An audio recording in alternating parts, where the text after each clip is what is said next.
오직 한국의 데이터만 믿을 수 있다. 3월 2일 미국의 CNBC 뉴스에 매트 매커시라는 뉴욕대병원의 응급실 의사가 출연해서 했던 발언입니다. 이 의사는 현재 미국이 코로나 검사를 전국적으로 실시해야 함에도 불구하고 이를 거부하고 있는 질병통제예방센터를 비판하며 이같이 말했습니다. 그가 이렇게 강력하게 미국이 전국적인 코로나 검사를 실시해야 한다고 주장하는 근거에는 현재 한국이 미친 속도로 해내고 있는 검사 덕분에 전체 인구의 2.4%가 코로나 확진 판정을 받을 가능성이 높다는 표본을 얻었기 때문입니다. 매커시는 불과 지난주까지만 해도 다른 곳을 여행했었는데 그때는 코로나에 대한 심각성을 인지하지 못하다가 다시 응급실로 되돌아와서 환자들을 돌보며 이 전염병이 얼마나 심각한 것인지 깨달았다고 발언했습니다. 매일매일 응급실을 돌며 환자들을 살필 때마다 코로나 바이러스에 대해 심각하게 걱정이 든다고 덧붙였는데요. 한국은 하루에 1만 건을 검사하는데 미국은 지금까지 1000건도 검사하지 않았다는 사실은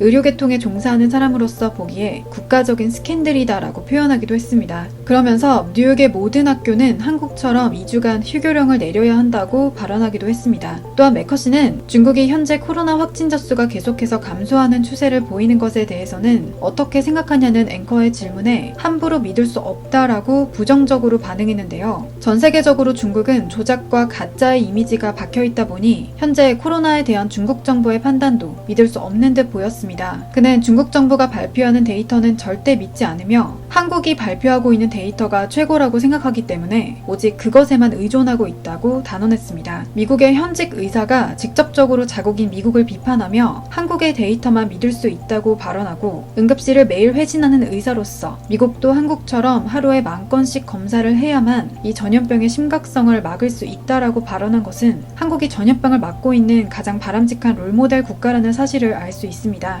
또한 미국과 호주 당국은 중국 등에 대해선 이미 내린 입국 금지 조치를 한국에 적용하고 있지 않은 이유로 한국의 코로나19 적극 대응을 들었습니다. 1일 마이크 펜스 미국 부통령은 폭스뉴스에 출연해 도널드 트럼프 미국 대통령이 한국과 이탈리아 등에 대해선 국가 차원의 여행 금지가 아니라 일부 지역에 국한한 금지 조치를 내리길 원했다고 발언했습니다. 미국이 입국을 아예 금지한 중국과 이란 등과는 다르다는 설명입니다. 이날 알렉스 에이자 미 보건복지부 장관도 폭스뉴스에서 한국과 이탈리아는 고도로 선진화된 공중보건, 의료 시스템을 갖추고 있다며 한국 등 보건당국은 투명성이 높고 초반부터 매우 적극적인 조치를 취하고 있다고 말했습니다. 같은 날 피터 더튼 호주 내무장관도 호주 ABC 방송과의 인터뷰에서 한국엔 입국 제한을 걸지 않은 이유로 고수준의 의료 시스템과 정보 투명성을 들었습니다. 더튼 장관은 이란보다 한국에 코로나19 확진자가 많은데 왜 이란에만 입국 금지령을 내렸는가라는 진행자의 질문을 받고 이같이 답했는데요. 호주는 중국과 이란에서 오는 모든 외국인에 대해 입국을 전면 금지하고 있습니다. 더튼 장관은 이란은 확진자 수를 누락한다는 의혹이 나오는 등 통계를 제대로 관리하고 있지 않다는 우려가 있다며 반면 한국은 확실히 더 발전된 의료 시스템을 갖추고 있으며 계속 확진 사례를 공개했다고 말했습니다. 비록 현재 한국이 코로나 확진자 수 전 세계 2위를 기록하고 있고 계속 확진자가 늘고 있는 추세이긴 하지만 적어도 한국이 전 세계에서 가장 투명하며 민주적인 국가라는 이미지가 확실히 각인되어 전례 없이 신뢰받고 있는 상황이 된 것으로 보입니다.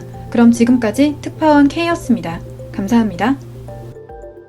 여러분의 구독과 좋아요는 특파원 K에게 큰 힘이 된답니다.